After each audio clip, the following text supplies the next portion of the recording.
Right to a channel of light fluid. Welcome back to Highwell. We are back with Parker's route in Afterglass, and today is Friday. Let's see how things go.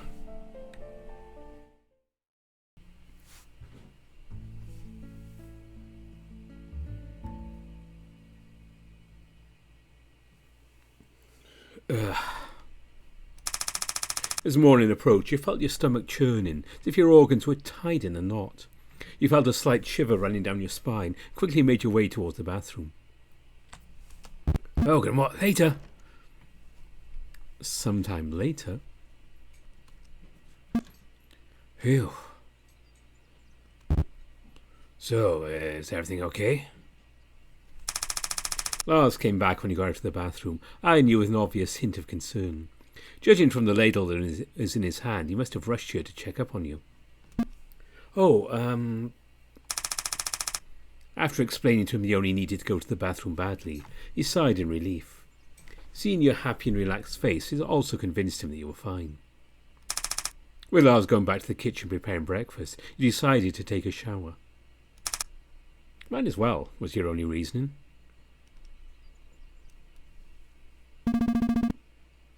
Mark said he wants to show me something today.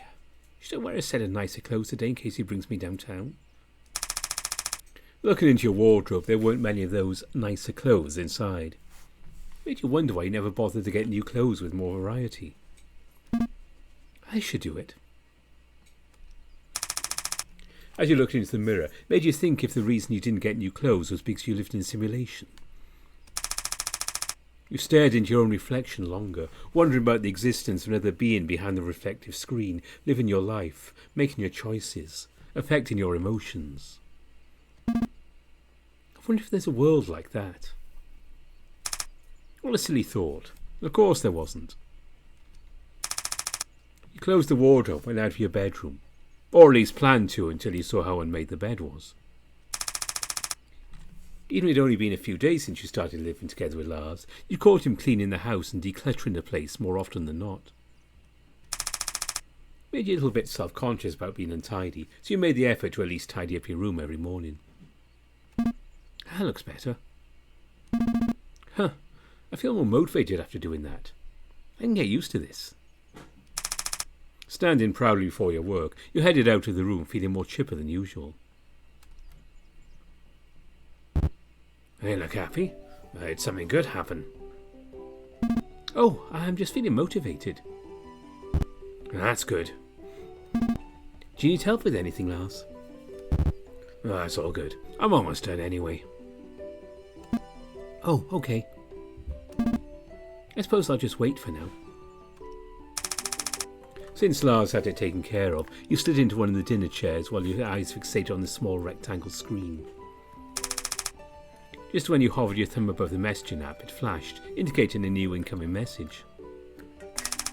The pop-down notification did its job of showing a preview of the message. It was just Mr. Parker sending you a morning greeting. Good morning, Bruno. Good morning, Mr. Parker. Just finished showering, now waiting on breakfast. Did you sleep well? Yes, I did. How about you? I did too. Well, that's good. I'm going to get ready for school, so let's talk later.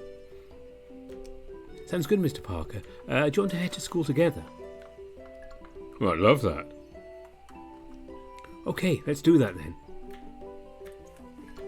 I'll let you know when I'm there. Noticing the dimming profile picture, you put your foot onto the table, now focusing on your housemate who was making breakfast for you. As much as you wanted to help, it seemed like he had finished cooking and was already on his way, bringing food to the table. Once he was done plating everything, he sat across you, just like yesterday. I hope it's your liking. I'm making something different than usual today. Oh, looks good as usual, Lars. So I'm sure it'll taste as good. Well, I hope so. With a tinge of uncertainty that came out of his words, he watched your every movement, from grabbing the fork to grabbing a piece of fried meatball coated in what you assumed was a tomato sauce. Huh? The pressure of being watched intensely had you feeling nervous. You caught yourself switching your gaze between the food and his worried face from time to time. Your mouth started to water from the nerves alone as you brought the meatball closer to your maw, making you gulp many times before you even tasted what you were supposed to eat. Since when did eating get this serious? You thought to yourself.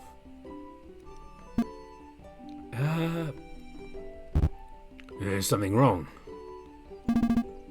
You're staring. I can't eat when you stare like that. Oh. Sorry, I just wanted to know if you like it. I know. I just feel nervous since you looked at me with such high expectation. I should have been the opposite, I know, but now I'm afraid I'd disappoint you if I didn't find it tasty. Oh, I see. After realising the consequences of his action, he finally stopped staring. Instead, he grabbed the utensil so that he could taste the food he himself had made. You did the same, savouring the outer crisp of the breaded coating which encapsulated the tender, juicy meat inside. The tomato sauce, perfectly mixed with basil, spices and other additives, really made the flavour pop. Oh, wow. This is really good, Lars. Phew, well, I'm glad. A small exhale of both relief and victory escaped his nostrils. He was visibly relaxed after hearing your opinion of his food. It's a new recipe I found from a recipe book I've been reading. I'm glad it turned out okay. It's really good. If you made me this and told me you brought it from a fancy restaurant, I'd believe it. You think so? Well, I made a lot, so feel free to have seconds. Oh, don't mind if I do. Just like the previous day, both you and Lars started enjoying eating breakfast while having idle chatter after the initial awkwardness was aired out. Lars seemed to be lively today. You wondered if it was because of your compliments to his cooking or something else that you did that affected him somehow. Either way, this small interaction made you realise he valued your opinion heavily. You made a quick mental note of that. This is bliss. You slouch and let your frame slump lazy on the dining chair, rubbing your satisfied belly from eating good food this early in the morning. Lars tidied up the table with a grateful smile painted on his face. I can get used to this. Oh, that's good. Even though you really wanted to be lazy, you still didn't want him to do all chores that are supposed to be yours. You got up and hovered behind him while he was doing the dishes. Anything I could help with? Oh, nothing for now, Bruno. Just take it easy before school. Oh, okay. Thank you for asking, though. I appreciate the gesture. Of course. We live together for now, so I don't want to make you do all the chores that we can be doing together. Oh, I'm glad. I'll let you know if I need any help from you. Please do. As you watch him meticulously doing the dishes from an acceptable distance in silence, a shockingly loud sound from outside your home happened so suddenly that it ruined the chill moment for you. Both you and Lars, particularly him, jumped as a reaction to the sound. He was just another foot taller, he'd have hit the ceiling with his head. What was that? It sounded like a car crash. Let's go check it out. Yeah, don't worry about me, just don't let them get away. A man in the car yelled at the onlookers who were more worried about his injuries, but clearly he didn't need it if he could still yell it and order people around while injured. Some of them tried catching up with the escaping driver, but from how it looked, they already slipped away. He's visibly furious as he got out of his car, face-palming while staring at his car that crashed onto the sidewalk, just barely missing the vending machine in front of your house. Many people circled around him, either from sheer curiosity or worry, while some just wanted to get some footage of the accident. Leave, nothing to see here. Almost all passers-by and onlookers who stopped to see the commotion left the scene when he asked them to leave, although with a voice that carried such authority it might as well be an order. In a few seconds the crowd dissipated as if nothing had happened, except the residents of the neighbourhood who offered to help the man. With his surprise, he refused once again and asked them to stay out and not get involved. You weren't an exception, of course, so you and Lars walked back inside. Then you were stopped by a voice that belonged to the man who got into the accident. Are you there? Huh? Don't we know each other? No, I don't think so. Then, my tiger, I've seen you before. Me? Oh, weren't you Gilbert's caretaker? Surprised with the bold claim, he looked at Lars. Didn't seem that bothered. He walked towards the intimidating man to ask him questions. Obviously, Lars was bigger. The other man didn't seem to care. Yes, I used to live with the Leonards. It's been a long time, Samuel. Samuel Leonard, at your service. I knew I was right. Apparently both of them knew each other, but stranger Lars didn't seem to care about this person initially. You wondered if there was some kind of bad blood between them. From how they talked, it didn't seem like it. The man leaned over the gate and talked to your friend in a casual manner. What happened there? You seem to be chasing someone. A potential suspect from a cold case we're trying to reopen. Quite the mess we're getting ourselves into, if you ask me. You live here? Yeah, he's taken me in. He pointed at you with his head, and he nodded at the person who Lars referred to as Samuel. With narrowed eyes, Samuel scanned you top and down. It was brief and discreet, but somehow you managed to catch it. Coach Gilt has this many times. They're related. Are you sure we don't enjoy each other, kid? I feel like I've seen you before. Before you could answer the question, Lars intercepted and shot a disapproving look at the man. We're serving breakfast and he needs to go to school soon, so if you'll excuse us. Oh, you're also a caretaker here. Some things don't change.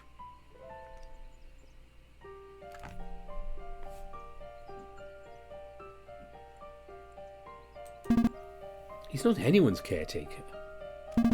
Lars is my housemate and my friend. If you want to cause a problem, I won't hesitate to do something about it.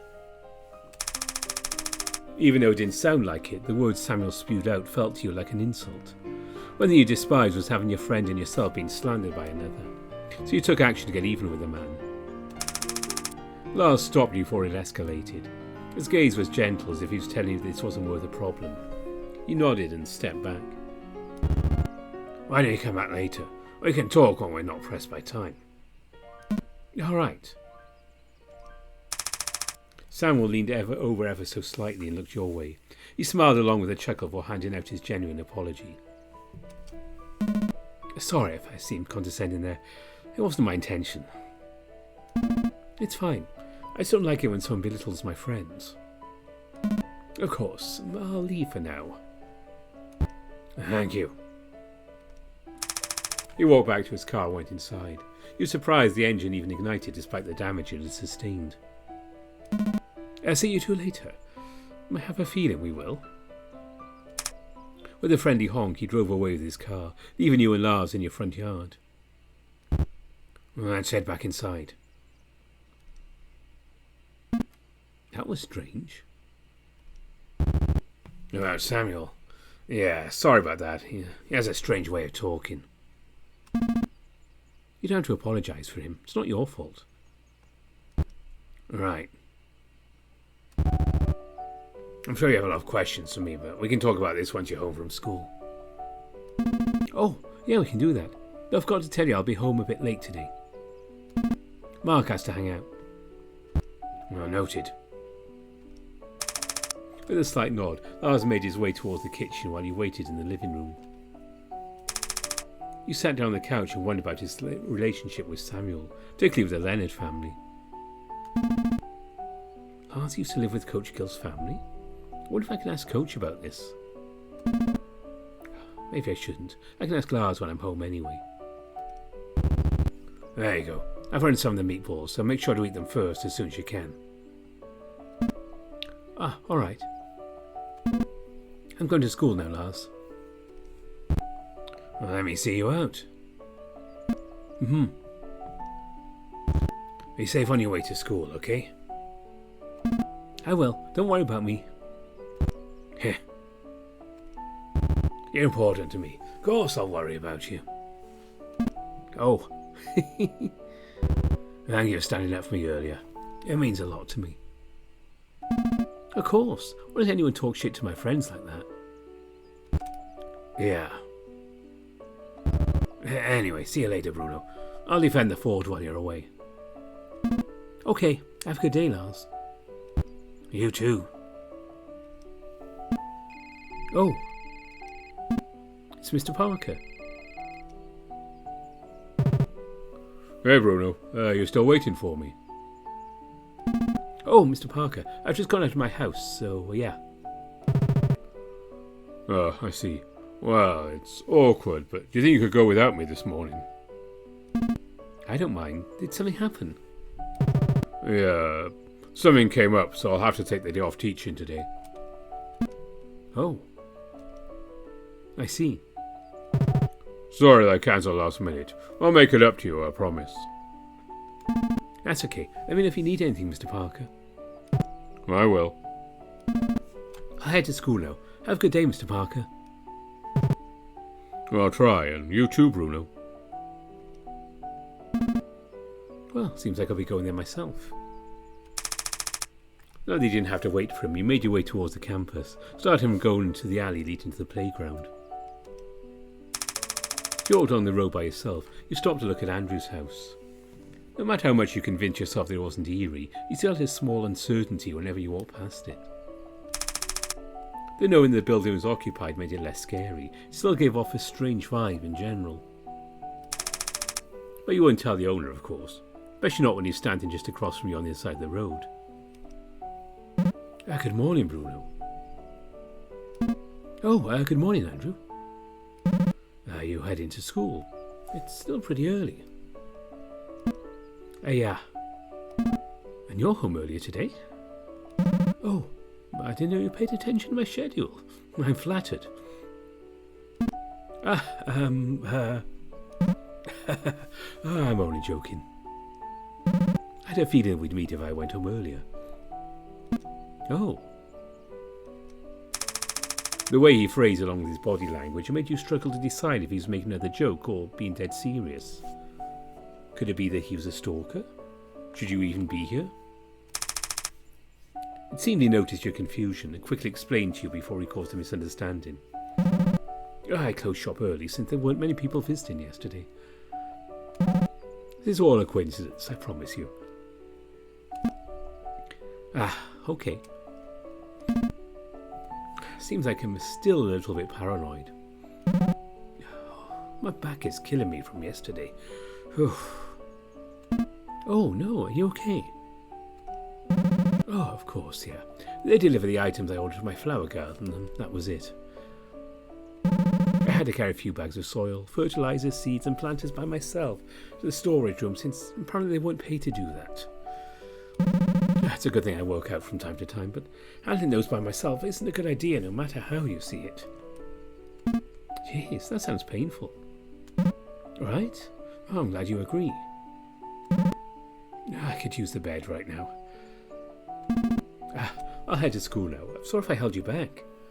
Oh, not at all. I was the one talking to you first. Be safe on your way to school, Bruno. Thanks, Andrew. Hope you feel better soon. Anything a few pain relief patches can't fix. My dad uses those sometimes. Because it works. Anyway, yeah. See you around. He nodded at you before entering his house. Once the door closed, you continued your journey to the campus.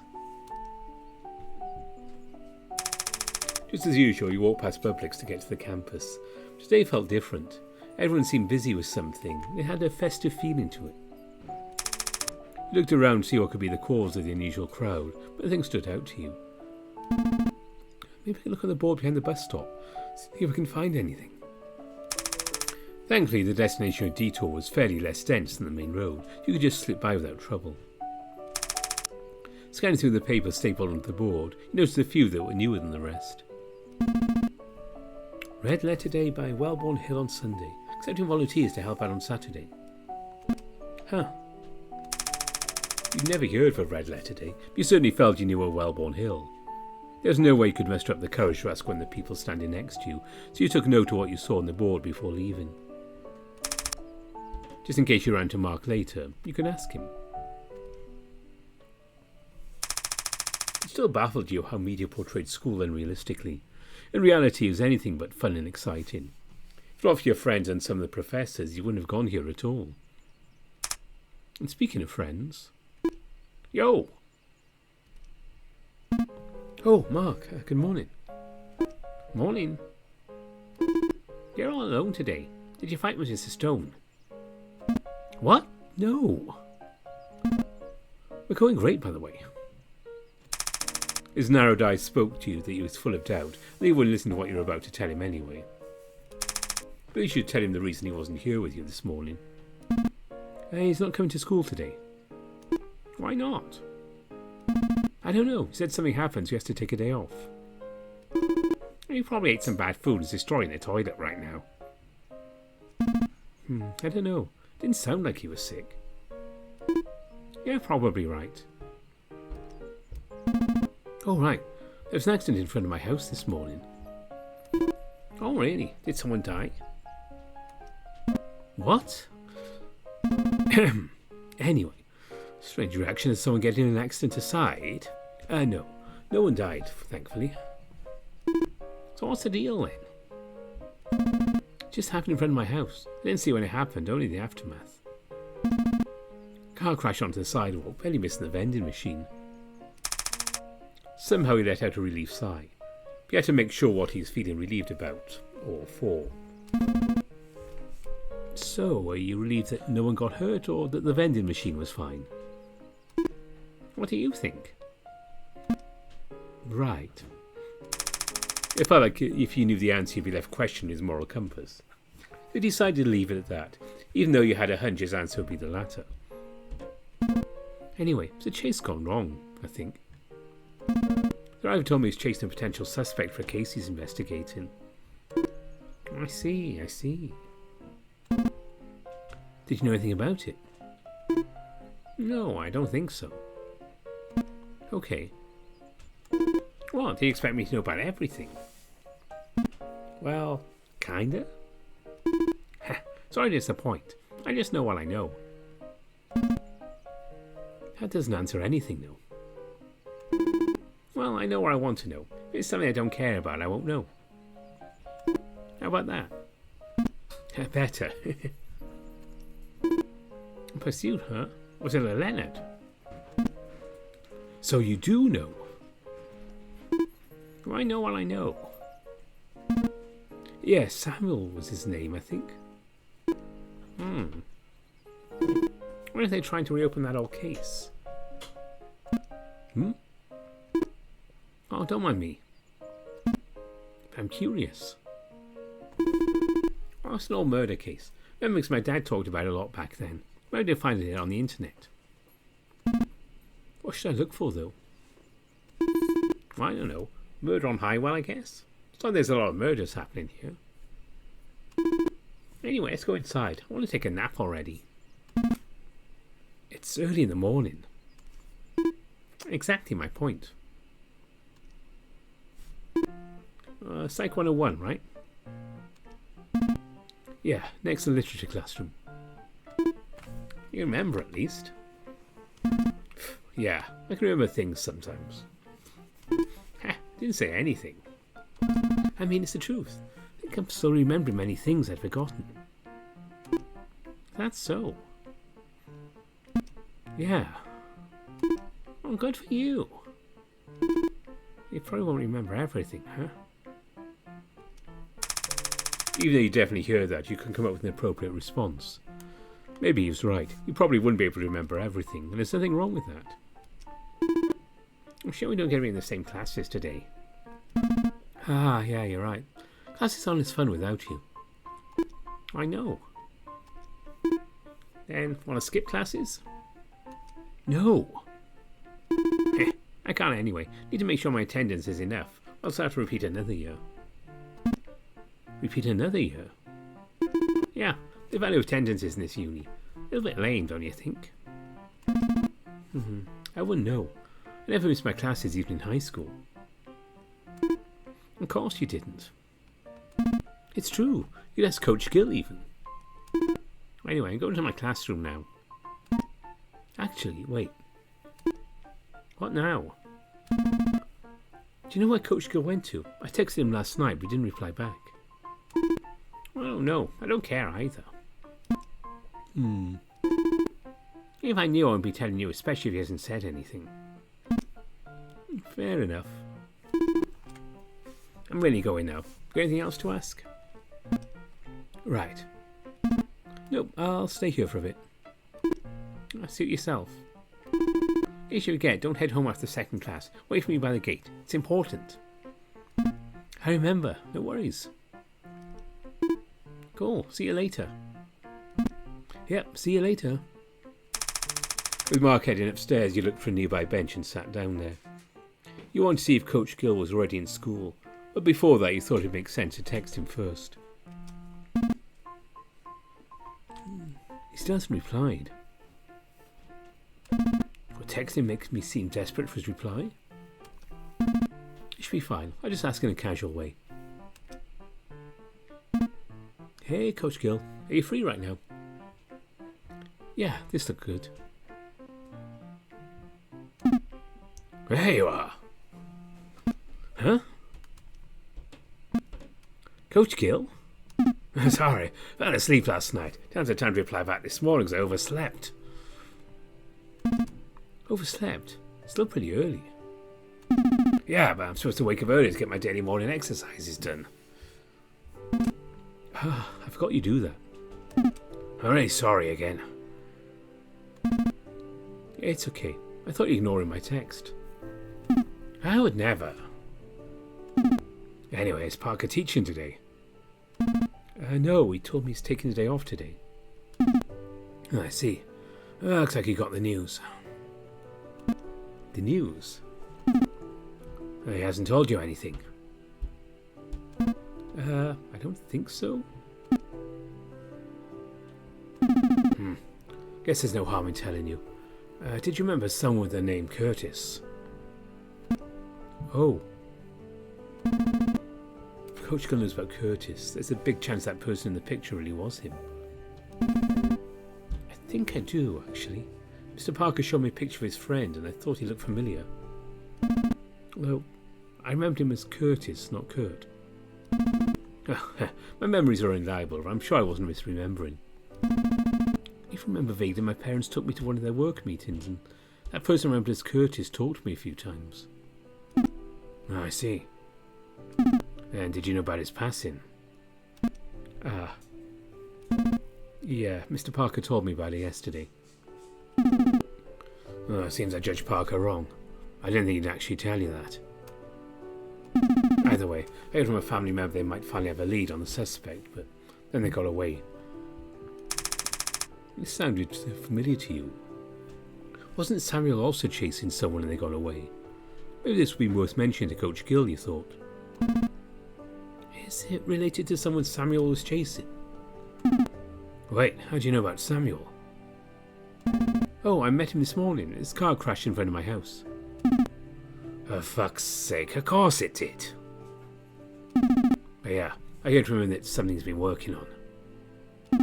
Either way, it seems like you already connected the dots, so I don't think I have anything else to tell you. Parker didn't tell us what happened, and he kept it secret for way too long. I had no idea until a few years after the case had gone cold myself. The fact he told you must mean something. Maybe he's slowly allowing himself to love again. Even though Coach Gill said it with a straight face, there was a hint of something else in his tone. You couldn't figure out what.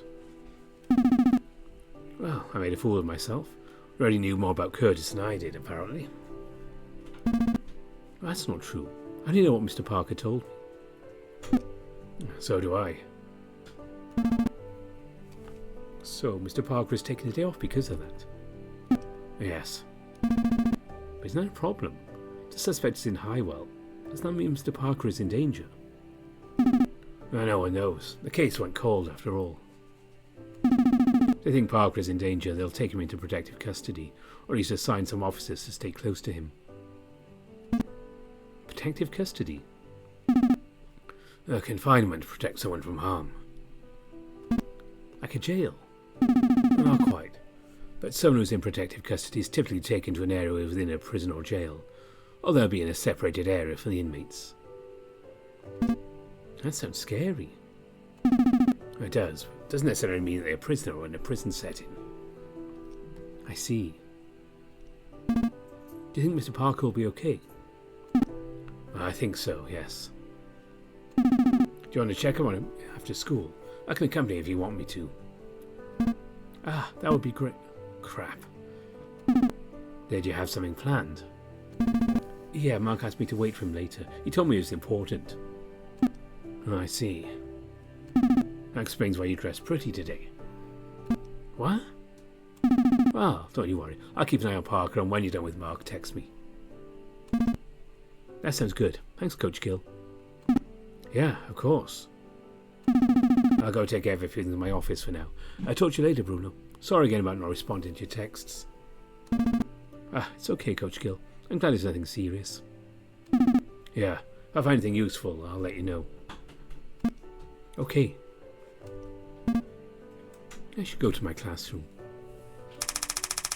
As you climbed the stairs, you came to a realization a potential murderer was roaming free in Highwell. Suddenly, you felt less safe than usual. Maybe I should ask Mark to go home with me today. I didn't expect this at all. This is a little messy, but I hope Mr. Parker is okay. Since you weren't sharing seats with Mark today, you picked a seat away from a group of students that was loud and intimidating. Ever since high school years, getting into a classroom without anyone you knew felt a little overwhelming. You often found yourself sitting in the corner away from everyone, away from any unwanted attention. Once you settled in, you grabbed your textbook and placed it on the desk in front of you, while observing the classroom and the people inside it. The class was lively. Your classmates were all so carefree, unaware of the gravity of the present situation. Made you wish you didn't find out about what happened from Samuel and Gil this morning. You would have stayed carefree as well. But if you didn't, you wouldn't know what Mr. Parker was going through. Right now, your brain wouldn't stop assuming the worst, and countless what-ifs flashed in your mind. You quickly shook your head and messed around with your phone as a way to distract yourself from reality. It helped a lot. You're still concerned for yourself, and especially Mr. Parker. Before you knew it, the classroom was getting crowded, and the professor was already sitting on his seat. You put your phone back into your pocket and got ready for the lecture. With today's event occupying your mind, everything that was being said by the professor didn't stick with you at all. You even had to ask the person sitting next to you for their notes so you could copy them before class ended. Lunchtime was approaching. You hadn't decided if you wanted to eat alone or with someone. The person you wanted to eat with today was taking the day off. Maybe you could ask someone else as a substitute. But before that, you thanked the classmate for letting you copy his notes. He nodded and left the classroom, leaving you to your own devices. Okay, I can probably ask Mark, Coach Gill or Anders. Just when you're about to decide, someone rushed into the classroom while calling out to you. Bruno, you need to come here quick. It was no other than Liz, looking panicked, still in her casual clothes that almost caught everyone off guard. You quickly went to her side and asked her what happened. It's Parker. Parker, he's getting... Realising everyone was looking at her, she quickly grabbed your hand and pulled you downstairs, rushing to Coach Gill's office. Oh, Coach Gill is here too.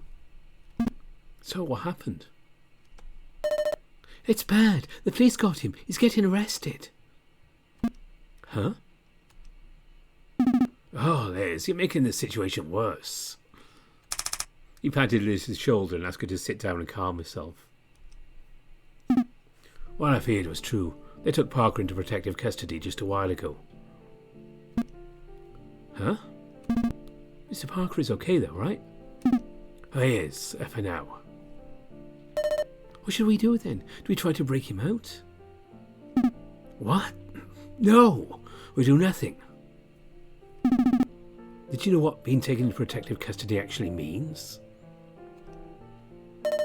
No, really, I know almost nothing about these things. Your report to Mr. Parker was missing when he returned home late. Somehow made sense to you now. For someone who was known for her wit and intelligence, how much she'd been spending her free time on the internet, learning that she had almost zero knowledge on how the law worked was nothing short of refreshing and surprising. While he found that to be a nice surprise, however, Coach Gill had a different response. He looked bewildered, remained as calm as he could. This room needed someone who wasn't as clueless as you two, after all. He hasn't been in prison. If anything, this will help both him and the authorities. So please, don't get yourself in jail while trying to break him out. I see. Then we just wait? For now, yes. I'll gather some information from my brother and then see if we can pay the office a visit. I'm not sure how the law works here in Highwell. They allowed visitors in both Farfetch and Tournai. The law's different for every place in Wellbourne. Yes. I see. I didn't know that, but I'm not surprised. You're better off asking someone who's more familiar with the laws. What I know, both Tournai and Farfetch adopt similar laws and regulation. Things get more different and muddled the further they are from each region. I'll go home for now. I came as fast as I could when they took Parker away. Didn't even have a chance to dress appropriately. Holy fuck. Coach Gill looked her up and down. Oh, we could tell. You don't seem too surprised by how she dresses. Not even fazed, even slightly. I've gotten used to it. He's seen each curve of my body. I would say the weirdest thing in front of our students. Hey, alright, I'm leaving now. I'll keep you guys posted if there's something new from Parker. Okay, take care, Liz. You too. Phew. I'm going to look into the situation then, unless you have something in mind. Actually, I still need to have lunch. Do you want to join me? There's something I want to talk with you about. Oh, okay. We can discuss it here if it's something private. That'd be great. I forgot my bag in the locker room. Sit tight, I'll be right back. Ah, okay. With Coach Gill away from his office, your first thought was to sit down. Since you didn't often have the chance of being in his room, or at least at school, the urge to explore his office was too strong to resist. The first few things you noticed were the numerous medallions encased inside a glass display on a display cabinet. There's also a golden trophy on one of the wall shelves. Champion sportsmanship, runner-up, excellence award. Having those would feel like a major achievement for someone like you. You wondered if you could be awarded for something you did one day. Moving on, a paper on the desk looked to you like a schedule of some sort. This doesn't look like a school schedule. Timetable for train departures and arrivals. Must be something from a few days ago when you left Highwell. Something else stood out to you, a lone box that didn't seem to belong in this office. Curiosity piqued the moment you approached it. Maybe it can a peek wouldn't do any harm. Opening it revealed a bunch of small tools you'd never seen before. It seemed like a knitting kit from what you could tell. You closed off the lid before you decided it was enough snooping for the moment. Only then you realised you probably should have done that in hindsight, considering the fact you wouldn't like it if someone did the same. With exploring and being curious off the table, it was time to sit down and wait like you're supposed to. Sorry for the wait. No problem. Did Lars prepare lunch for you? Yes. Lucky. So, what do you want to talk with me about? How about Mr. Parker? Hmm? You said they've taken him into protective custody if they think he's in danger. Does that mean... If I'm being honest, I don't know the exact reason why he's been taken. I don't know if it's not something that could be done rashly. There's a lot of decision-making and heavy consideration for someone who's deemed to be needed protection. Or it's a possibility that Parker was only requested to be in such. I've never heard of it happening, though. Usually you need to be already imprisoned to request solitary confinement. Since Parker can Oast Garden, considering the current state of political affairs between the regions, it might be possible. Huh? What's going on with Ostgarden and Wellbourne? Curtis was actually an ambassador from Ostgarden. Naturally, his death soured the relationship between the two regions. Allegedly. Well, that's what the public and media think of him, but I'm not too convinced. Why not? I don't know, Bruno. Maybe it's my nature as a Len to suspect everything without clear proof. But I've always thought it's a little bit too deliberate. His death received way too much media coverage. It was something that was blown out of proportion. The investigation apparently came to a screeching halt. The case eventually went cold. I see. I didn't know that. I'm worried that something bad is going to happen. Well, at least it's not something we should be worried about. You think so? Well, I trust Samuel and the others will get to the bottom of it. Well, I'll protect you if something bad happens. Coach Gill. I asked around a while ago, and it seems we could visit Parker, most likely this afternoon. Really? Yeah, if you want, we can both go together after you're done with Mark. That sounds good. I'll probably ask if he wants to come along. Sure, the more the merrier. You enjoyed lunchtime together with Coach Gill. Having this conversation helped you look at the situation with a slightly positive outlook compared to before. After finishing lunch and catching up with him in general, both of you returned to the hallways as you prepared to leave your next class. Although, just before Coach Gill excused himself, you asked him for directions to your next class, just in case you actually forgot its location. You had it typed down on your phone, making sure you wouldn't be forgetting it. Just in case. Thanks, Coach Gill. I'll see you later. Good luck with your next class.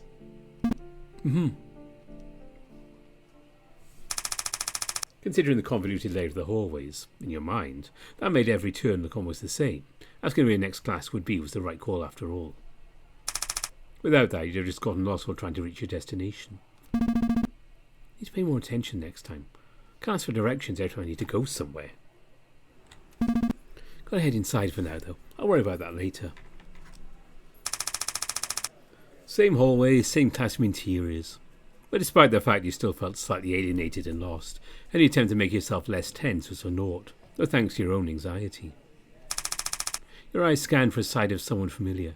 Just like the previous class you attended, there wasn't anyone you really knew. While there were some familiar faces from Mr. Parker's class, you weren't familiar enough with any of them in any way to mitigate the sense of unfamiliarity in this rather familiar room. What a contradictory feeling. Maybe you should start talking to people. I'll worry about that later. There goes another thing you put in the for later part of your brain that you'd eventually forget. Excuse me. A gruff voice from behind quickly made you realise you'd been blocking the way in. You turned your back, apologising to the man just looming over you while also moving out of the way. Sorry. After practically appraising you with his eyes, he quietly walked onto one of the empty seats and sat down. You did the same, but also maintained a considerable distance from him. The first thing you did after sitting down was getting your textbook out and whatnot. He kept feeling eyes on you, and you brushed it off at first. After a while, you could still feel it coming from the classmate who you apologised to earlier. Ignoring it further only made it more awkward for you. You're afraid of making eye contact with someone that intimidating. You ended up pretending to look at the door just so you could see him through your peripheral vision. He really is staring. This interaction as a whole made you uncomfortable, and he made it worse by moving seats next to yours. Is he doing this on purpose? Or was I mistaken? What? Normally you'd ignore if someone was talking to themselves. You couldn't this time since he's staring at you. He really was trying to confirm your identity. I do apologise. I was thinking out loud. I assume you're Bruno Graham? Yes. How did you know? I heard your family on occasion, my uncle, so I know what to look for. Should I be concerned? No, I'm only making an observation. Purple streaks across snow-white fur, paired with eyes as bright as the summer sky. Oh, that's a little poetic, but also creepy. I apologise again. I was too bold, perhaps. If it helps, my name's Logan. Logan McGrath. Okay. While this was going, either this Logan person was very imaginative and observant, or his uncle talked about your family down to the details to the point of obsession, or at least left how your appearance cemented in Logan's brain. Or both. Either way, something about this didn't feel quite right, or at least it didn't seem hostile. Or the way he identified you from nothing but words from nothing made you feel rather exposed. Are you sure we don't know each other? After taking a good look, he did seem familiar. Was he someone you used to talk with? Someone you'd forgotten? I'm not sure. If your family took you to some work meetings decades ago, there's a chance we might have met back then. That must be it then. Still embarrassing though. You seem like you know a lot of my family, but I have zero recollection of the McGraths. This interaction made you genuinely wish he'd criticise you for forgetting him rather than having him look straight into your eyes while staying silent. Our families have done business together in the past. That's all there is to know. I see. Doesn't seem like it answers anything, but I probably don't want to probe deeper than this. I don't know how to end the conversation. There's not he's looking at me as if he's waiting for me to say something. I wish Mark was here to get me out of this situation. He directed the conversation without a problem. That's it. So you talk about something else. Mark, you're my saviour. If he was here, he'd have said they didn't help you with anything, but still glad he took the praise anyway. I don't remember seeing you before today. Did we really miss each other until now? Perhaps. I say it slowly because we have different schedules for our core classes. I didn't attend the orientation due to personal reasons. That could be why we didn't see each other that time. Oh. I didn't attend it either. Well, that explains it. What was your reason for missing the freshman orientation? I just wasn't in Highwell. I couldn't make it in time even if I wanted to. I see. And returned until 2 weeks ago. 2 weeks ago, huh? That's crazy. It's also the same time I got here. He gave you a small nod of acknowledgement. You say you returned to Highwell, so are you from here? Yes. Ah, okay. Now, what about you? Oh, I'm from Farfetch. That makes sense. How so? Farfetch, where the Graham families are located for the most part. Really? Yes, and in the same vein then as mostly reside in Parenterne and Thornton's in Highwell. Huh, I didn't know. What about your family then? Oh. He hesitated, bordering to sending you a goodwill gesture and keeping his privacy intact.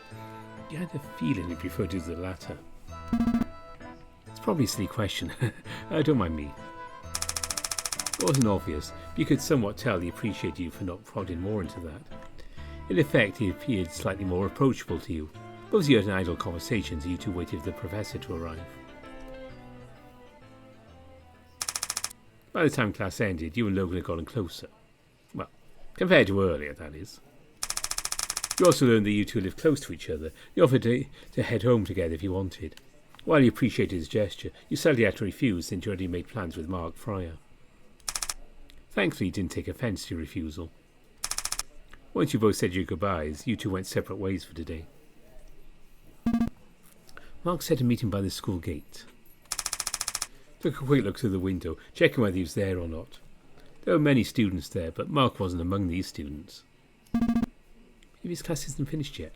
I'll wait there anyway. Reaching the school gate confirmed Mark's absence. He leaned against the closest wall, people watching in silence as he waited for his arrival. Buddies, lovers, families, even colleagues, all with their own shares of weal and woe, unknown to an outside observer like you. Somehow it made you feel silly being here without the company of another, despite the fact you were no stranger to waiting all by yourself. Whether it was just waiting for your dad to pick you up from school, or waiting for someone to meet up with you like now. Just when you get into the mood of more daydreaming, Mark finally got there, stopping you from stepping into your own world further. Well, it's not even less than 10 minutes, you're already inside your own head. Give me a break, Mark. It's boring waiting by myself. I'll give you that at least. So, what are we doing? Round the river behind the campus. We're heading there. Oh, sure. Oh, this time we're taking the other route. Other route? Yeah, the one where you won't have to trespass. Right. With the destination point in mind, you and Mark set off together. Once you got there, you didn't have time to marvel at it as Mark immediately pulled you towards the old shack, where he found the missing part of his pocket watch. After the last time we came here together, I've been visiting this place looking for clues. Clues? Oh, your pendant, my pocket watch, whatever. I already figured it out, or maybe you haven't. My pocket watch has the same importance as your pendant. How do you mean? This pocket watch was also a pendant, given me by someone important. Well, my dad modified it to function as a pocket watch at one point. I'll find it around, notice there is a hidden compartment within when you turn the hand to a certain hour. I'm sure yours does the same in a way, but it's not important right now. Did you find something? A small key for a padlock, which made me remember some things. One, someone used to visit this place and made lots of trinkets in the same room. Ah, that might explain the table of tools I saw the other day. Yes. 2, this key was a spare key to a padlock I used to lock a small toolbox in his shack. I lost the main key and I didn't remember about the spare key. The question is, where's the padlock? I don't know. Exactly. I've been digging around this place, but I found nothing. So I dug deeper. There's a hidden room at the end of the shack apparently. It's not as dusty as I thought it would be. Someone was here, judged by how much dust has accumulated, or lack thereof, in that room, probably a month ago. Did you find anything? Not really. It's really curious. Who's been trespassing? I've been watching my dad, so it couldn't be him. That's scary. I'm sure you'll be fine here. More or less, yes. I'm coming back here to see if there's anything out of the ordinary, but nothing so far. I see. Can I see your pendant? Sure. With a quick swipe, your pendant was unlatched from its chain. Mark swiped it from your hand and probed for any hidden compartment or mechanism. Sure enough, it clicked and a small centre disc came out of the socket. This was nothing new to you, though. Since it was old and you played with it often, it's just a loose part. Or so you assumed. Not this one. Apparently Mark was looking for something else. He then looked at the base of the pendant, his thumb pressing around it. You worried that he might actually crush it. But looking closer, he's been gentle about it. Quite unexpected for someone like him. Then it clicked again, revealing an actual hidden compartment, enough to store something small. There we go. Whoa, I never knew. Yeah, this just means that our pendants were made by the same person. We can figure out who, then we might find out what's the deal with it. Do you have anything in your family whose job is a goldsmith? Not that I recall. I can ask though. Good. You do that and I'll look on my end as well. Mark stepped closer and helped you wear the pendant. This felt oddly familiar, almost as if it had happened in the recent past. Well, it's another important thing I want to show you. Let's leave this place first. I'll go text Coach Gill and have him wait at Mr. Stone's place. Coach Gill? There is Mr. Stone, silly. Oh, okay. I guess I didn't have to ask him to come with us after all. We're back here. Yeah, just going to take the bus to someplace. Oh, not Publix? Nah, bus stop near Publix doesn't take us there. Ah, I see. I wonder where he's taking me. I'll find out anyways, there's no reason to ask. At first you thought Mark was taking you home since the bus actually rode past your house. Then it kept going beyond Mr. Parker's place, eventually arriving at this lone bus stop you'd never seen before. You estimated the walking distance from your house this bus stop would take you at least 30 minutes. Something to keep in mind. This place is... There's a short mountain trail here, a shortcut for the locals who live by the mountain. Are people living up there? Quite a lot, actually. I see. So what are we doing here? Mark grabbed your arm and took you with him towards the said mountain trail. You'll see. It's just a short walk from here. When Mark mentioned a mountain trail, you thought it'd be a hike of sorts. You're glad that it wasn't, since your attire right now wasn't suitable for such activities. Also, I don't think I'm wearing long sleeves and pants. Why? Early spring, lots of bugs. Oh, I'm not too bothered. Yuck. What you didn't expect, though, was the short walk. You've been walking for almost 10 minutes, give or take, and only then you finally saw the end of the trail leading up to more roads. The trees by the mountain trail were so dense the air was mostly shaded, and thanks to that, it took your eyes a little bit to get adjusted to the sunlight again once you're out of the woods. You arrived to what looked like some vast resting area. There was a parking lot, restroom, even some food stalls. Also looked like they were building something to fill up the place. Looks very festive. Well, sure, I'm preparing for Red Letter Day.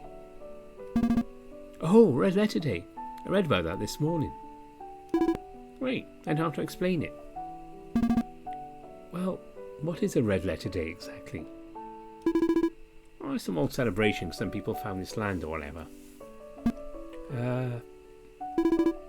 People call it Wellborn Day here, so go figure it out yourself. I think I got it. Good. So, this is Wellborn Hill? Yes, well, if we're being technical, it's a foothill of the Wellborn Mount. It's located in the Wellborn Range. A mountain with the same name as its mountain range, so you go figure out whether this place is important to the locals or not. Heh, I haven't even said anything yet. You don't have to sass me. It's a pretty place, though. Feels familiar. You think so? Yeah. Feels slightly bittersweet for some reason. Weirdo. What? It's just so pretty that I can't help but feel nostalgic about this place. Anyway, since you read about it this morning, I assume you know they are looking for some helpers tomorrow. Yeah, it was included in the poster. I signed us up. Oh, cool. What? Why? Why not? You can't just sign me up for something I have no idea about. Well, now you do. I didn't until now. What if I can't come because I already made plans? No, in your social life, I somehow doubt you'd already got plans with someone. He was half right. You did have a plan with Mr. Parker, although you weren't sure if you were still doing that tomorrow. Still. Well, just don't come if you can't make it. If you already signed me up, I'll feel bad for not coming. Then just come. I just wanted to hang out with you guys. You guys? But Kitty and the others too. Oh boy. Sorry. If you know anything about Mark, he didn't like apologising or admitting to his mistakes. The fact he actually apologised meant a lot to you. It's fine. It still didn't change the fact he didn't like what he did, though. Just please talk to me first next time. I really don't like it when someone put my name to do something without letting me know. Yeah. You better tell the others too. I'm not helping you. I will. Mark seemed genuinely sorry. You just couldn't stay angry at him when he looked like this. So, this volunteering thing, what time? Oh, probably 10 in the morning or something. That's early. I hope I don't oversleep. Oh, Big Kitty will just wake you up, I'm sure. True. I'm a little excited for the festival. Are we going to visit it Sunday? Of course, yeah. Help us do get some discount on food after all. Nice. What reason to have the others come and help? I just wish Mr. Parker could join us. I'll be out before tonight, trust me. Yeah, you're right. We should go back now. Old Coach Gummer's been tired waiting for us. Alright. Mark hopped off the rail and walked towards the trail. Since you didn't want to fall behind, you did the same thing. Although with less grace than Mark did. When you finally climbed down the stairs, the sky had finally turned dark. You and Mark took the bus close to your neighbourhood. Once you got there, you walked to Mr. Parker's place, where Coach Gill was waiting in front of the house together with Miss Liz. I took you too long enough. We're about to leave without you. Oh, sorry. Noticing you were finally there, Liz hopped off the chair she was sitting on to join in on the conversation. Do they allow visitors around this hour? From what I learned, yes. Anyway, if everyone's ready, we should get going. Sure, we're ready. I need to let Lars know, though, just in case. I don't know if he knew, but I'll assume he didn't. Yeah, it won't be necessary. An unexpected, recognisable voice from behind startled both you and Mark. You turned around and saw Samuel step out of his car along with Mr. Parker. Samuel? Parker! And what was more surprising was the presence of another man behind them. The man in question was none other than your own dad. He stepped closer, surprised to see you here. And Dad? Son? Let's head inside. We don't want to risk being seen. As everyone went inside, your eyes met with Mr. Parker's. He smiled and nodded before heading inside. Mark and you remained outside a little while. When you two looked at each other, he shrugged with a smug face. Don't you be back by tonight? Did you know something I don't? I only know what I know. Phew, didn't expect to have so many hot guests tonight. I swear I can't offer anything else other than water. Liz. What? It's true. A water will do just fine, thank you. Okay, be right back.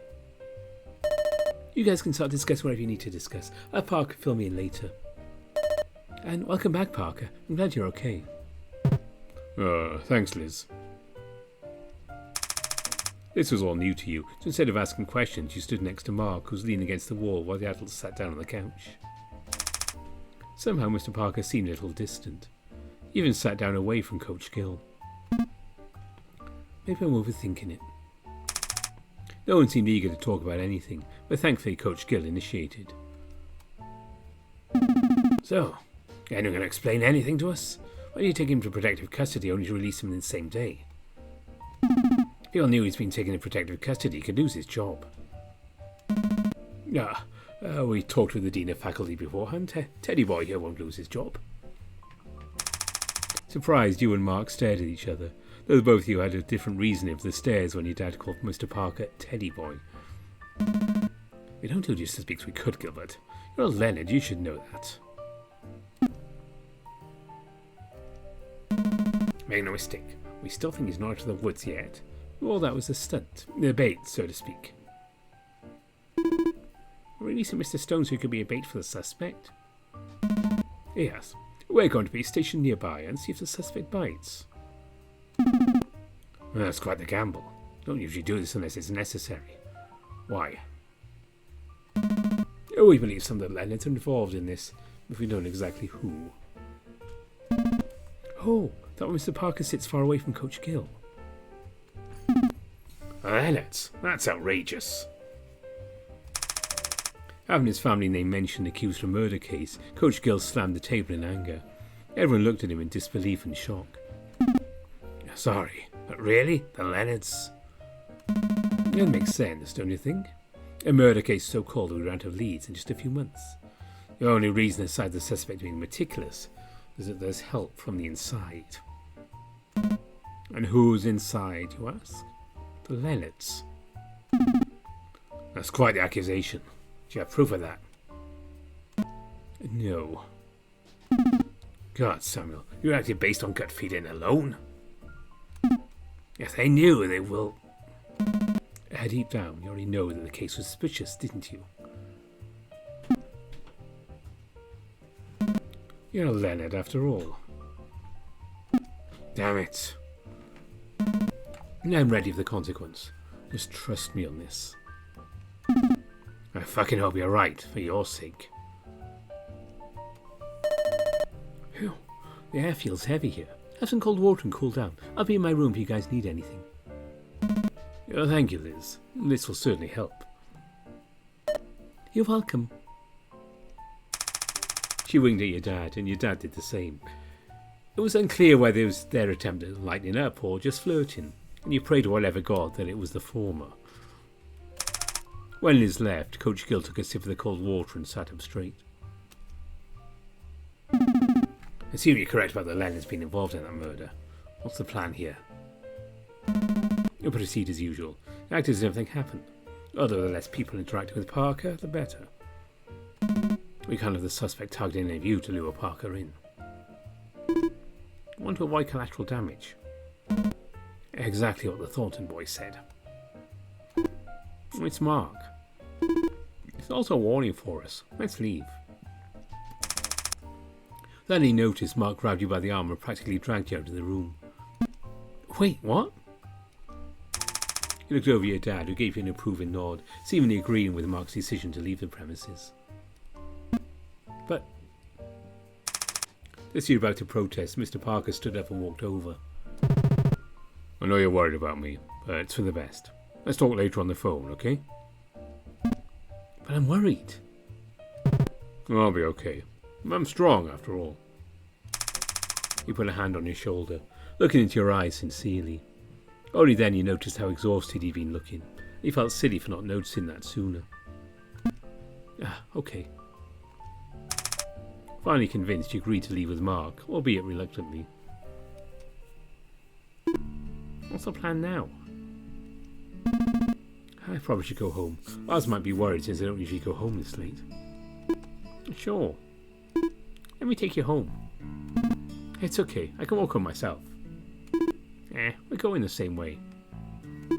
But who knows, you might run into the suspect. Don't say something like that. Yeah, that's why I'm walking you home, so we run into them. I could use you as a distraction to save my own ass.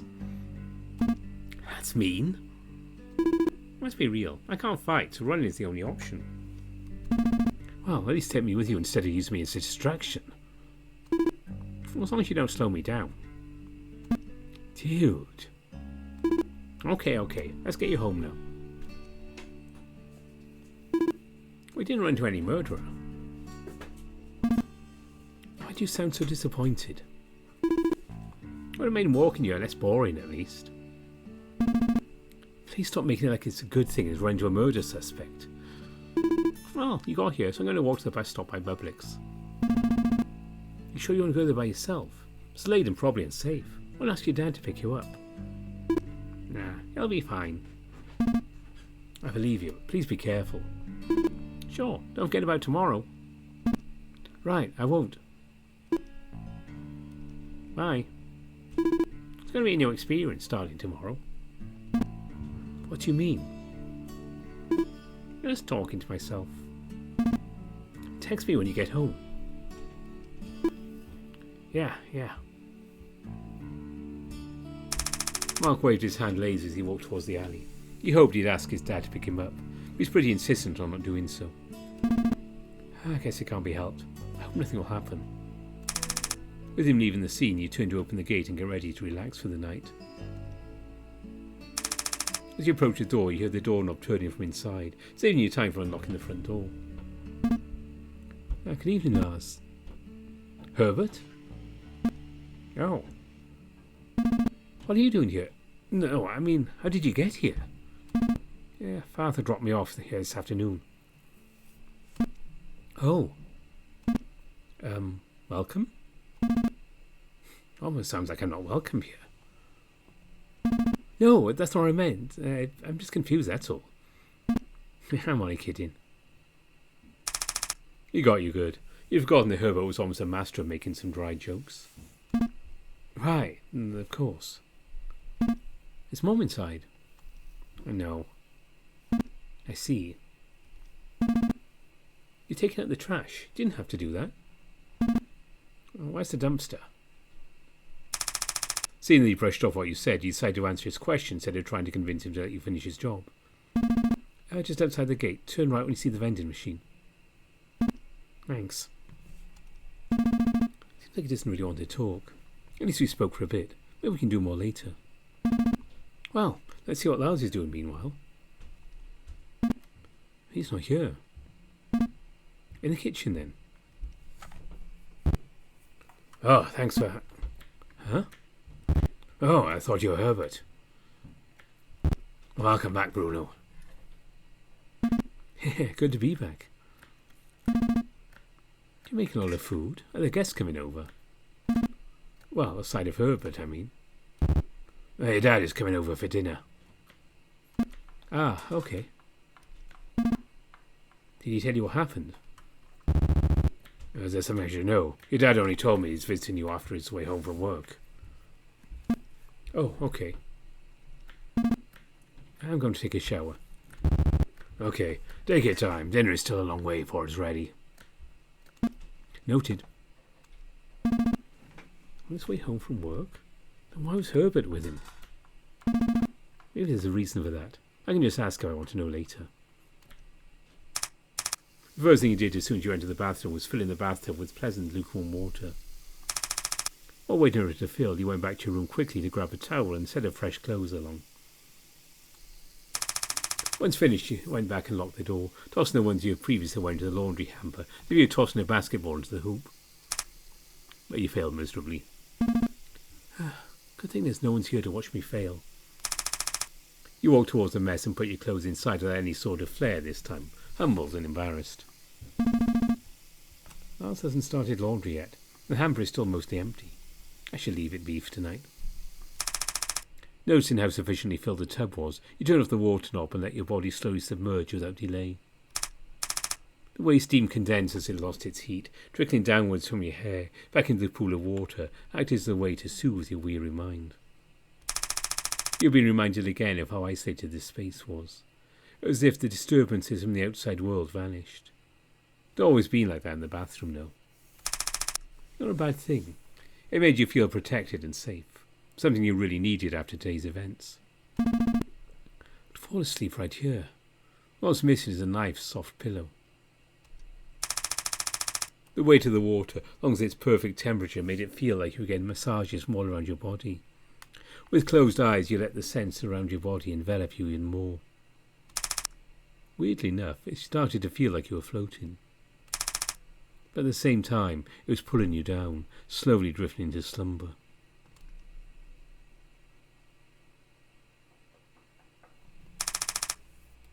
A sudden knocking sound woke you up. How long had you fallen asleep? Even the water was no longer warm. Lifting your hands up, you noticed how pruned your paws looked.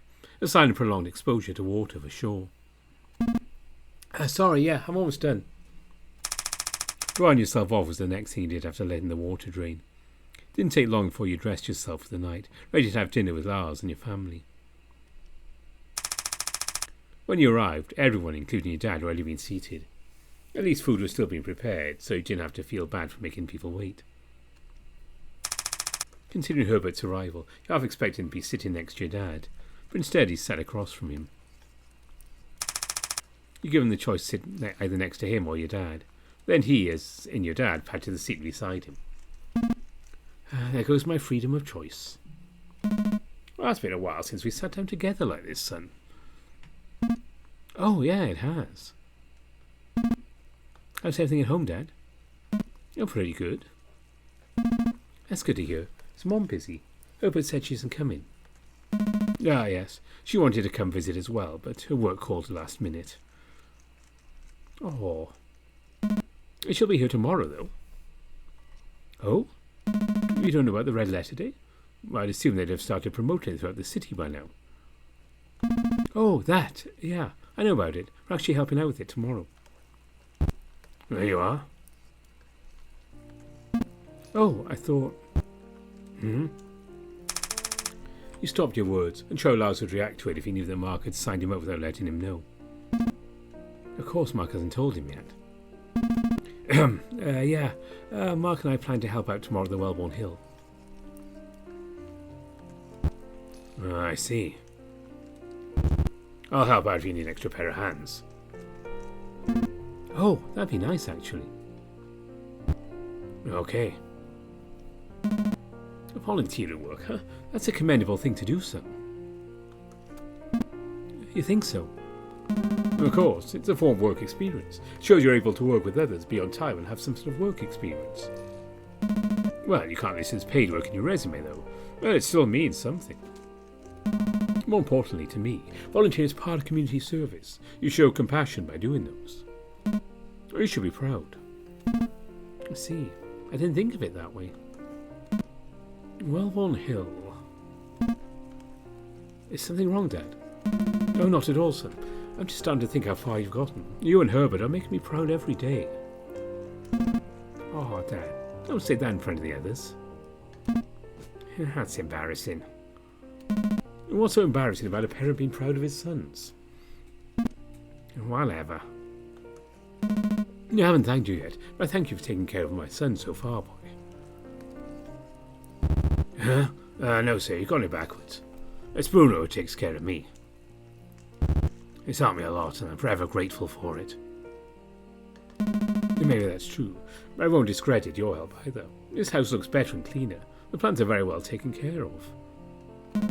I know my son, and I'm sure those are not his doing. Dad? Yeah, that's true. Well, we share house chores equally. It's a team effort. Either way, I thank you. I know my son is in good hands. The pleasure is mine, sir. Engrossed at a small hum which got noticed by Lars, he tilted his head as a response, but no more than that. As their conversation continued, you sat there just listening to them talk. Both you and Herbert stayed as no more than observers, and you two occasionally glanced at each other whenever your dad said something embarrassing about either of you. Despite not talking to each other, you felt closer to Herbert through the glances here and there. This was a good start for you two to reconnect again. Have I told you about Herbert throwing a tantrum when he couldn't find his notebook for the silly front page? Father! Eventually the food was finished. Your dad was still having a lovely conversation while eating. Well, not so much a conversation, than him indulging in enjoyable recollection of past events, particularly about you and your twin. It was nice though, you hadn't seen him this relaxed before. Even Lars didn't seem that nervous anymore. Oh, I think I remember that. It's that one book with a drawing of an animal of sorts, isn't it? Yeah. Don't you still have it, son? I do. Are you going to make fun of me for that too? Yeah, not at all. Embarrassing. What's embarrassing about that? We all have that one item, no? Oh, you do? Of course. For me, it's a book from my foster parent. Maybe it's a little different. It has sentimental value to me. But who's to say that Herbert's notebook isn't as important? I see. Do you have something like that as well, Dad? Me? No, it's a wallet your mother bought me when we were still in our teen years. Ah, so that's what it is. I always wondered why you keep using the same wallet for many years. It occurred to you you had that kind of item with a sentimental value as well. Something someone gave to you a long time ago, unrelated to your pendant. I guess it's safe from my pencil case. I don't even remember who it was from, but I've always had it with me, so it's gone sort of important to me. You see, we all have that one item, even your dad. There's nothing to be embarrassed about. I guess.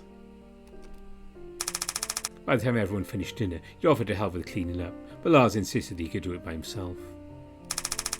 Surprisingly, Dad stayed behind in the kitchen and Herbert went out for a little bit, leaving you with no other choice to be either in your room or the living room. Obviously, the perfect answer would have been going to your room if it wasn't for the fact that you're having guests over. Remember that Parker said that you two would be talking over the phone, but there was no news from him yet. Should I just text him? Or if he's busy and doesn't want to talk? As your finger hovered over the backlit screen, your eye caught something, causing something else to occupy your mind. Right, Marks hasn't said anything either. It's not like he can delay something this long. Hope he's okay. The feeling of worry started festering and growing within yourself. It'd be wise to just check up on them instead of waiting for the uncertain. I've been really passive these few days. Maybe it's time I start taking the initiative.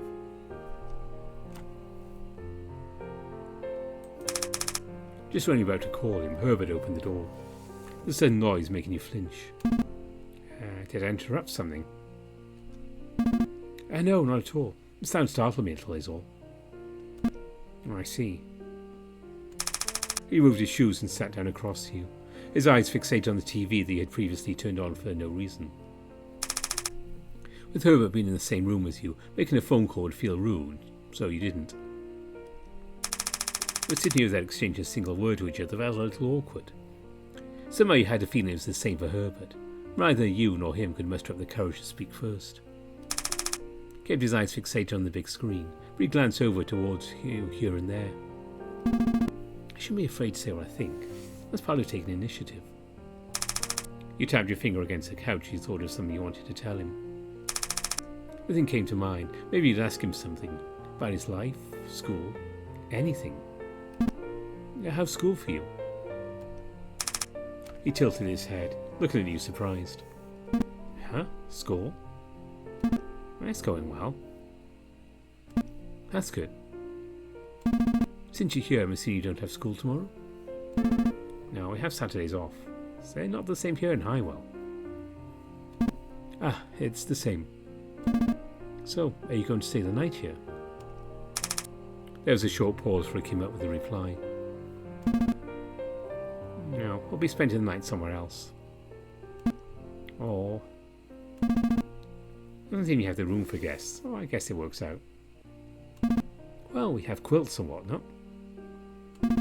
Doesn't sound too comfortable. I wouldn't know. I've never tried sleeping in one, come to think of it. Huh, figures. How does it feel? Having your own place, I mean. It feels nice. Free. A little lonely though, so having Lars is really nice. I'm jealous. Why? Well, it's nothing. Don't worry about it. Oh, you can't just say that. You'll be really curious. Just wanted to have my own place, that's all. Maybe someday when things are calmer. When things are calmer had a heavy undertone to it. Looking at Herbert, you reminded again that he had pretty much lived in your shadow. Not because you shone brighter than him, but how your parents treated you like a glass object that could break any moment. It was an unfortunate event that befell you, and everyone was affected by it. It always felt it was your fault that things weren't calm for anyone affected at the present. You knew it wasn't your fault, nor was it your parents' fault. But still, you felt deserving of the blame for how things turned out. Especially for Herbert.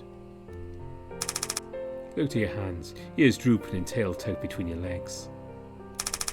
Maybe deep down, this was the reason you wanted to move out. You didn't want to feel guilty for living inside the comfortable bubble that you called home. You wanted change, a way to redeem yourself. A way for you to escape. Sorry. You muttered it out without realising that you lifted your head. Herbert looked at you in confusion, his head tilting to the side.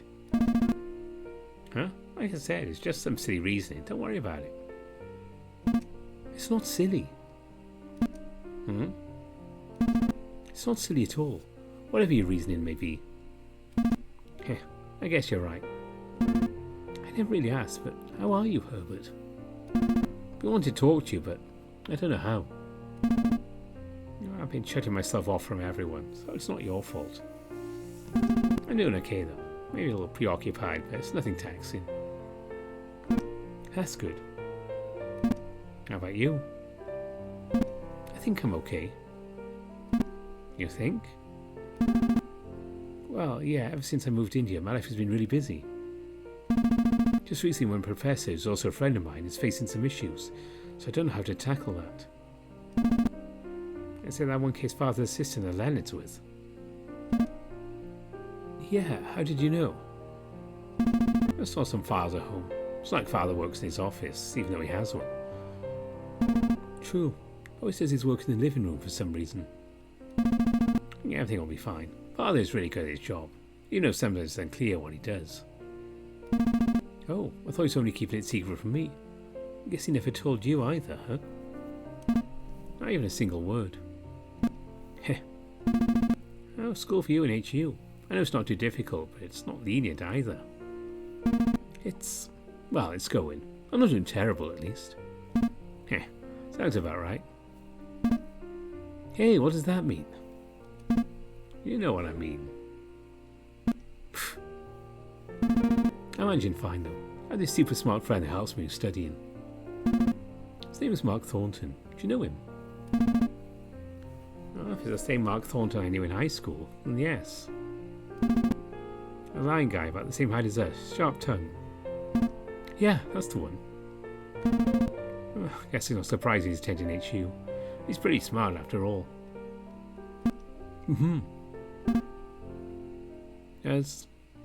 Is Byron also in HU? Byron? Doesn't ring a bell. Oh, I see. I wonder how he's doing. A friend of yours? Sort of. You looked a little sad. You wonder what kind of relationship you had with Byron, but it felt like you'd be opening a whole can full of worms if you asked. If he wanted to tell you to begin with. That's volunteering work you mentioned earlier. Oh, when do you start? Tomorrow morning. You should come with us. How about with heavy work? I'll pass. Damn. I can't anyway. Father's probably going to take me out for sightseeing tomorrow. Ah, I see. Hope you enjoyed the sightseeing. I know I did. Thanks. Ask if we can stop by. That sounds good. It's okay if you can't. You'll be coming to the festival at least, right? Yeah. Wellborn Hill, huh? Oh, it takes me back. What happened in Wellborn Hill? Oh, I guess you haven't remembered. Not really. Am I supposed to know something about it? I don't know.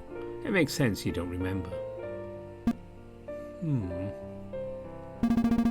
starting to remember a few things, but there's some that still don't make sense to me. Do you need any help? I don't think so. I'm going to try remembering on my own. I'll be ready when the memories come back that way. Don't strain yourself. I won't. Speaking of remembering, do we have a goldsmith in our family? Not that I recall. Why? Been trying to find out more about my pendant. I don't know the reason yet, but Mark wanted to know if there's any goldsmith from our side of the family. Oh, never really thought of that. Ask Father later, see if he knows anything. You will? Yeah, that's something I want to know as well. I see. In that case, I'll be relying on you, Herbert. It seemed what he said in particular caught him off guard. He looked surprised initially, then his expression softened quickly. Of course. As time passed, the conversation flowed more and more naturally. He talked about it more with him, catching up on each other's lives, basically. But there's still a bit of hesitation from both you and Herbert. At least it seemed like you two had managed to break through the first initial awkward phase from not talking to each other for so long. Not to mention a lingering insecurity from deep inside. Then you should know whether he got you because your parents asked him to, or by his own volition. About half an hour had passed since your dad came out of the kitchen with Lars, when he decided it was time to leave. You headed out to see them off. You told your dad before and you wanted to talk with Herbert before leaving, so you went ahead into the car and let you two finish whatever you two needed to discuss.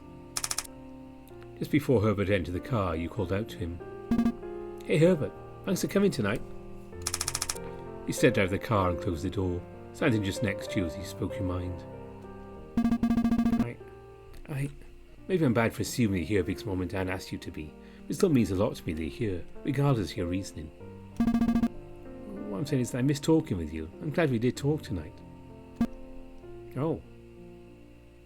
I won't lie that I'm here to see the Red Letter Day. I have days off from school. I want to see how you're doing as well. Oh? Obviously our relationship's been sort of awkward and I've been avoiding talking with you over the phone as well. It's also true that I missed you too. Really? Yeah. I don't blame you for assuming I don't want to be here. I understand that. Just know that I want you to be here, I promise. He then leaned against the car, averting his gaze if he didn't know how to express his words without feeling embarrassed. I'm also hoping you can be the way we used to be. I think. Although expecting to happen overnight seems a little delusional. Tired of waiting for something to miraculously fix our situation. Right, me too. I'm really glad to hear that. Let's do our best, big bro. Please don't call me that. It's really weird hearing it. I guess you gotta leave now, huh? I know it's already late, so I'm sorry for holding you from going. Oh, that's fine. It's been really nice to be talking with you again. Ah, right. See you tomorrow. Tomorrow. It was a little surreal as you watched the car disappear towards the horizon. Who would have known Herbert, whose attitude towards you was very aloof and even flippant, wanted to make things the way it used to be? You were still left standing in disbelief and all. You were glad that despite everything you'd inadvertently put him through, he still saw you as his older brother. Glenn decided to take the initiative, and it seems Herbert is doing the same too. The longer you stayed outside, the more you shivered from the bone-chilling cold air. Quickly locked the gate and headed inside before you started getting sick. Phew. Everything okay? Hey, yeah, just a little bit tired. Oh, I see. I'm going to be okay, though. So, what do you talk with Dad about? You two spent a really long time in the kitchen. Oh, we talked about what happened with Parker. Is that what you asked me about when you got home? Yeah. That's all scary, huh? Yeah. I can't believe it's happening so close to us. We should double check we have our doors locked and windows closed properly. Oh, I did. We're safe here, don't worry. Phew. I'm glad you're here too. I'd been more scared if I was alone right now. You'll be safe with me, I promise. I know. That's why I feel safe with you here. So Mr. Parker will be okay. Can't imagine how scared he must feel. He'll be fine. I believe in your dad and the others. Yeah, me too. Have you talked with him? I haven't. I was waiting for him to call me, but then I got distracted. I'm going to do that, actually. You need to be alone. I'll go to my room, no worries. Okay. Within your bedroom walls, you were granted the privacy that you wanted. With the doors closed, you rested yourself in the bed, so you pulled the phone out of your pocket. Noticing a missed phone call from Mr. Parker, you quickly dialed him back to check up on him.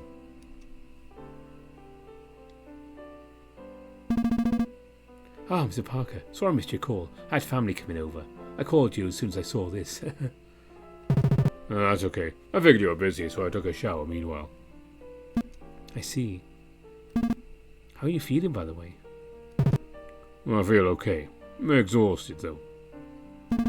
That's understandable. I'd be exhausted too if I were in your shoes. Yeah, how about you? I'm okay. Just had dinner with Lars, my dad, and Herbert. Have you eaten? Oh, I have, yes. Wait, Herbert was there? He's visiting for Red Letter Day, apparently. Well, that makes sense. Maybe it's insensitive to ask, but will you be joining us at the festival? I'm not sure. I don't think I can make it, but we'll see if things change. Ah, that's fair. I guess you will be coming tomorrow as well? Tomorrow? Yeah, we're going to do some volunteering work on the Wellborn Hill. Wellborn Hill? Oh, for the festival? Yes. Yeah, I'll probably sit that one out as well. Ah, I see. That's okay. So if you're hoping I'd come with you, I'm just not feeling it. No, don't apologise. I understand. I mean, after today, I'd honestly stay in and rest up for the weekend, and also to be safe. Yeah. How's Liz doing? She's really worried about you. She's seen her face. Well, I saw her face. She's worried sick even now, but she's okay. Oh, I guess I'll have to ask if we're still having hot pot tomorrow. Well, I think it's safe to assume they won't be happening either. Oh. But you're still welcome to visit. Who knows if Liz insists on doing it? You know her. I see. Noted. Neither you said anything after, but at the same time neither you nor him wanted to hang up. I wasn't sure if asking about what they're talking about after you left would be appropriate, but at this moment you two were just waiting for one to say anything. Take initiatives. They have to do it. I did ask what happened after he left, and my dad didn't tell me either, so what's the plan for this, thing? Well, nothing else you didn't know, actually. Samuel will be staying close by, and your dad will investigate who might be involved in the case. I was told to act like normally, but someone asked me to stay close to my place as much as possible, since they aren't prepared for a stakeout. I also want to inform anyone else on Leonard family, just in case his theory proved to be right. That's scary.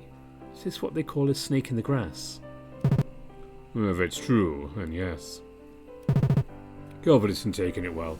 He seems betrayed by what Samuel said. I'm also a bit uncomfortable seeing him right now. Are you saying that Coach Gill might be an accomplice? I don't know. Mr. Parker. I generally don't think Coach Gill has anything to do with this. He's also really worried about you. I know I shouldn't be thinking that, but I can't help but be paranoid. It's fair though. It's your safety we're talking about. Do you really think Coach Gill is capable of this? I don't know. I want to believe he isn't, but we don't know about everyone's true nature. It's true. I really believe he isn't the person we're looking for. You're right. I shouldn't be doubting him. I feel guilty. I'm scared, Bruno. I can only imagine. If there's anything I could do, let me know, Mr. Parker. Yeah. I've got to have done my laundry. I think I'm going to do that now. Oh, okay, Mr. Parker. I'll probably head to sleep right after. Don't wait for me. Alrighty, good night then. Sleep well. You too when you do. Talk to you soon. As the call ended, you realised he still hadn't heard from Mark. You grew worried as you hovered your finger on his phone number, anxiously tapping the call button. Please pick up, please pick up. Oh, there you are. Thank fuck you're okay. Oh, don't you use that word often? What happened? Don't what happened me. You're supposed to let me know you got home safely, remember? I'm trying to call you, but your line was busy. I was going to text you, but I was eating.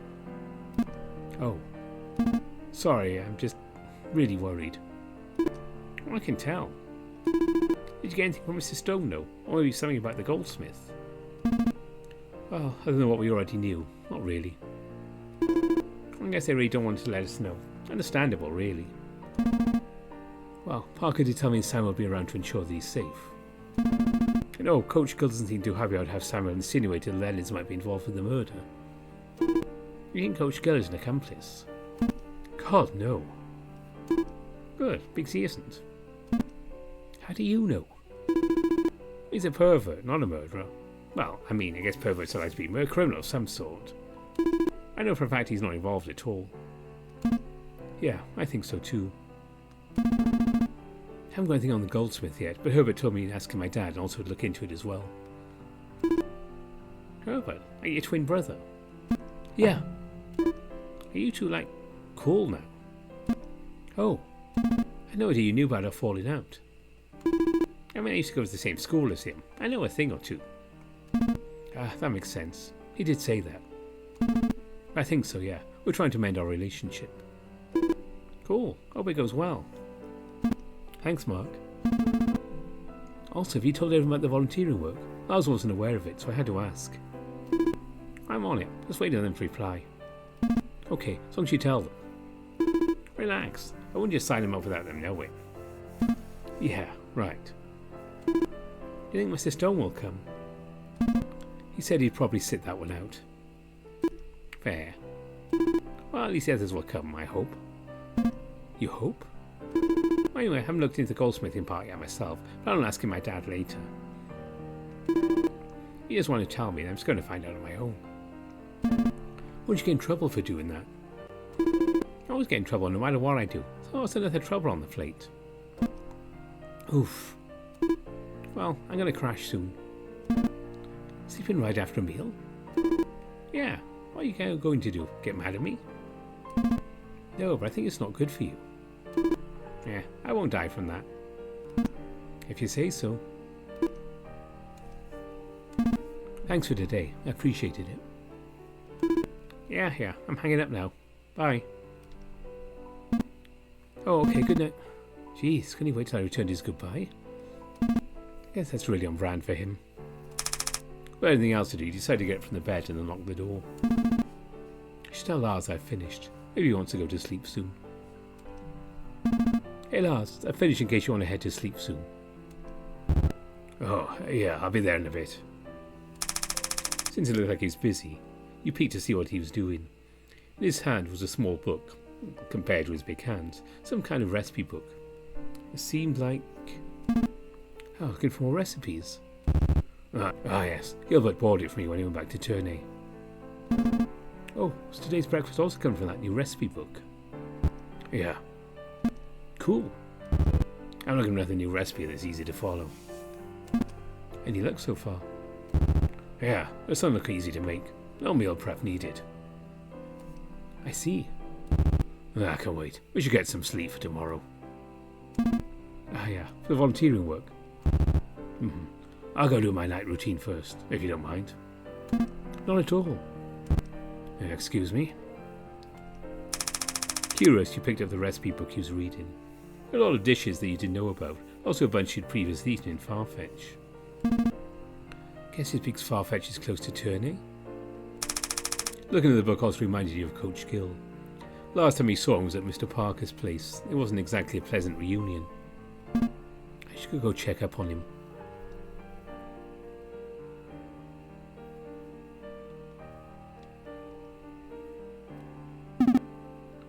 Bruno, is everything okay?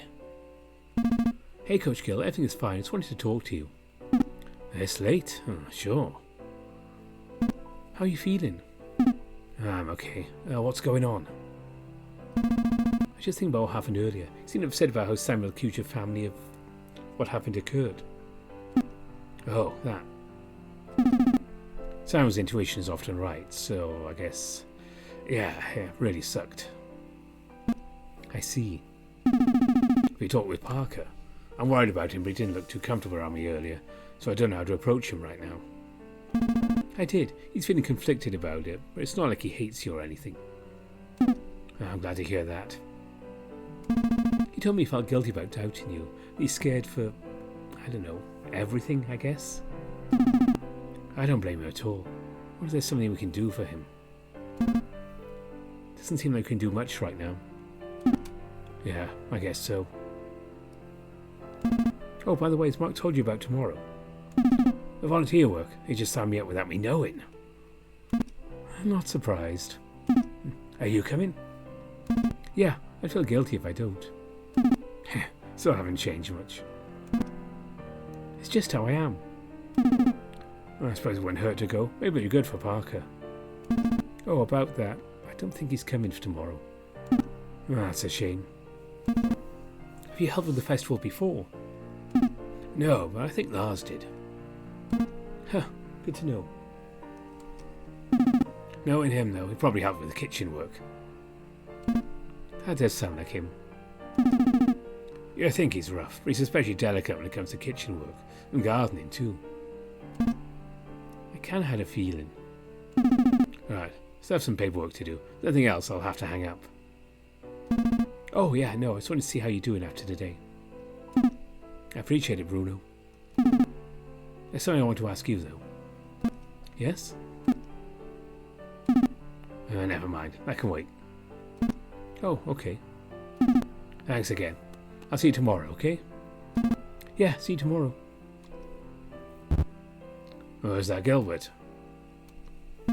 Yeah, just checking up on him. Oh, I see. Oh, I finished. It's your turn. Yeah, I'll go do that. Phew. Long day today, huh? You tell me. How'd you feel about today, Bruno? I think I'm feeling okay. Why? Oh, I'm just curious. You checked up on everyone, but have you checked up on yourself? No, not really. Just wanted to make sure everyone's okay. It's all new to me, so I don't know how to deal with this emotion. I'm trying hard to understand how everyone is feeling. I feel disconnected from it. Never had this kind of experience before. All I know is Mr. Parker suffered loss of some sort, but I don't know what loss feels like. Yeah, doing alright. This is new to most of us. So I have to remember there's no set response to something as extreme as murder. Every person has their own way of dealing with something. There's no right or wrong to it. And the whole thing about him being in danger because the murderer is in Highwell. I don't know how to feel about it. Are you scared? I am. I'm really scared of my own safety, even though I should be worrying more about for Mr. Parker. It's like I'm making this about me. I don't know if I'm a good person by how I feel about this. What about my safety more than Mr. Parker's? And there's nothing wrong with that. Really?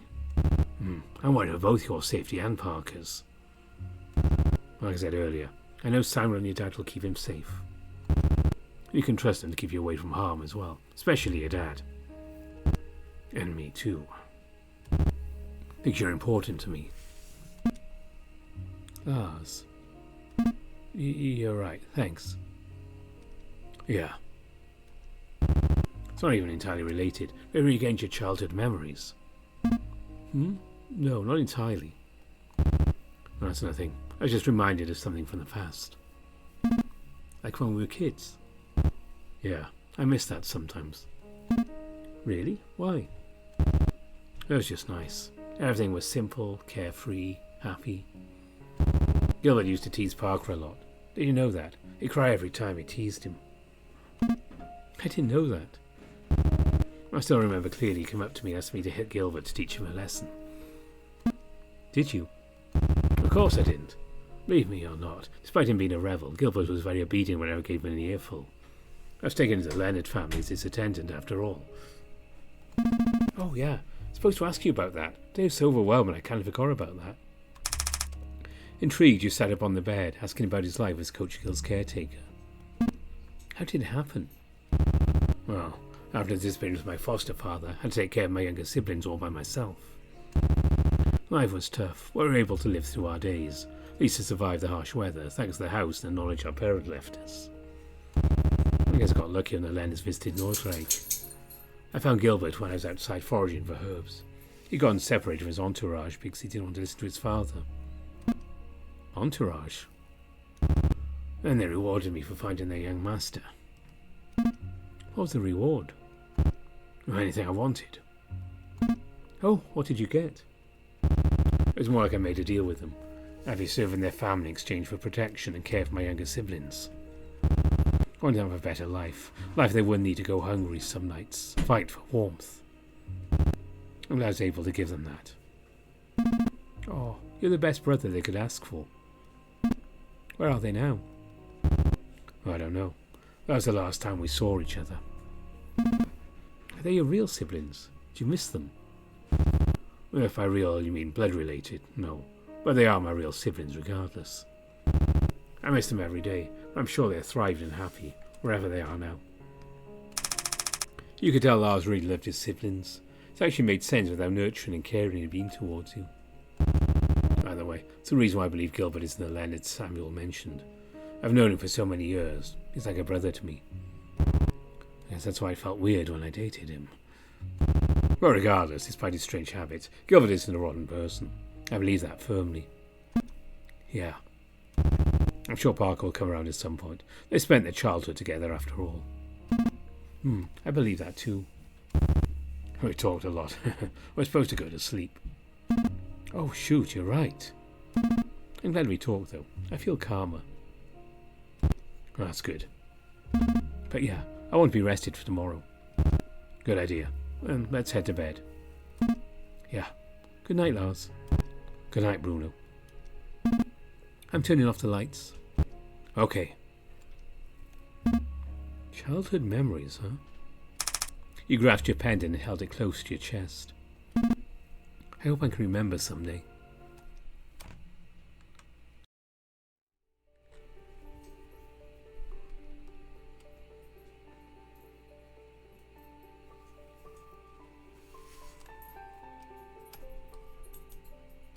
There we go. That was the Friday on Parker's Route. Hope you enjoyed that. Quite a long video today. But definitely things are starting to happen in Highwell. We'll see how it all turns out. And coming next on the channel is... I have no idea. I still have to work on my schedule. There's been a lot going on. So, yeah. The patrons will know when I figure out the schedule. And I think you'll enjoy some stuff I have coming up some point probably in July now. But there will be a new short story fairly soon, hopefully this coming week, and then there'll be standard visual novel on the weekend. But don't ask me what yet. I have no idea. As always, thanks to all my donors on Ko-fi and Patreon. And my top patrons are Andy Peng, Aaron Fox, Bastian, Bieka, Brian Hall, Nova Starburn, Cobus Visser, Exact, Grizz, Harvest Mouse Productions, Evan King, Kartek, Matt Kenya, Omar, Spiderling, Smuto, Tiger Cub, Amaterasu, Adam Mayer, Greylock, Mark Huskerton, and Gracious Yevon.